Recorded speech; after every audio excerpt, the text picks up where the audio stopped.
Improving the efficiency of a photovoltaic power system. Now, I know one thing for sure is that we've got a lot of sun, but the amount we can store is not that much. Convert the sun's energy to power. So tell me what you have done, and it sounds so interesting. Okay, do you want you guys want to do this? Okay, so what our system does, it maximizes the power transfer from the panel to the battery. Because even if a panel is putting out a lot of power, that might not necessarily convert the whole trickle down the system. So our system gets the most out of the system by using this here, the maximum power point tracking converter. And explain to me how the system is working in a brief way. So when I have sun incident on the panel is generating some voltage which you can store. So by this module, what are you able to accomplish? Maximize the power through what mechanism? So the power, with respect to voltage of a panel, it looks like this curve here.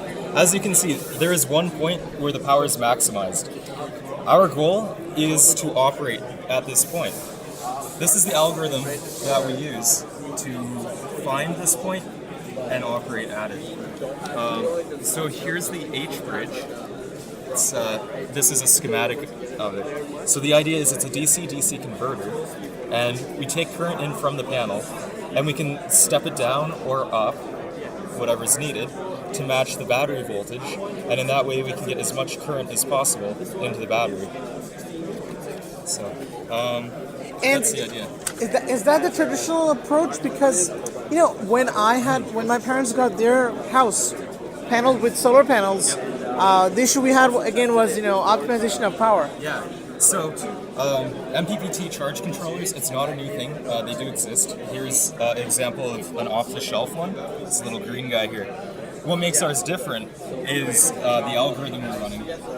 So this algorithm is known as incremental conductance, and it's fairly new in the field. Usually what's used is perturb and observe. It's a lot simpler algorithm. Essentially you change the load on the panel and you observe how that affected it.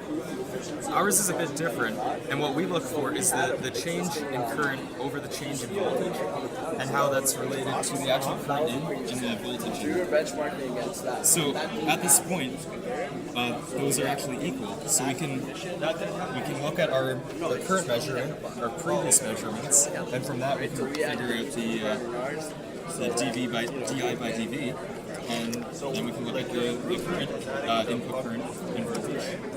And when those equal, we are at the maximum power. Wow. Clearly, the amount of work you've done is out of the scope of this video. This is incredible. Yeah, so it's kind of hard to cover it all. Would you have any live demos set up for now? We could. Yeah. Perfect. And this is the full manual. Perfect. One of the issues is the battery gets charged very quickly, and we didn't bring a way to discharge it, so that's why we don't have it running all the time. So, that's fine. And just so you know, obviously weather has been a problem for us this semester for testing. We haven't had cooperative weather to test outdoors with a full-scale panel. So we have this here. This is our solar panel simulator. It uses this IBM laptop supply with this Thevenin equivalent resistance to make an ideal current source, which is what the solar panel would be. So this is our small-scale testing setup. So here we see this is the voltage that's across the panel. We have the current that would be flowing in from the panel, or I guess in this case a panel simulator. This is the battery voltage and the battery current. And these values are logged to this SD card here. So you could, if you want to take that out, you can open it in Excel and view the values. We also output the values over Bluetooth with this Bluetooth module. So you could connect with a smartphone and view the values. You don't have to look at the screen that way.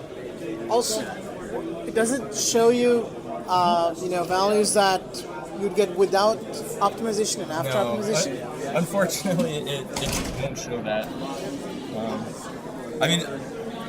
It would just be a software hack away, because we could put it in a mode where it does just directly connect the two together, and then you could measure it and be like, okay, this is how it operates without it.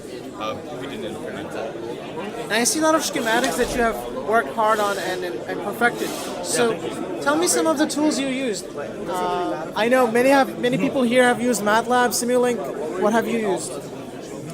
We used MATLAB Simulink for the simulations. We also used Multisim because that's a lot better when it comes to components. You can add the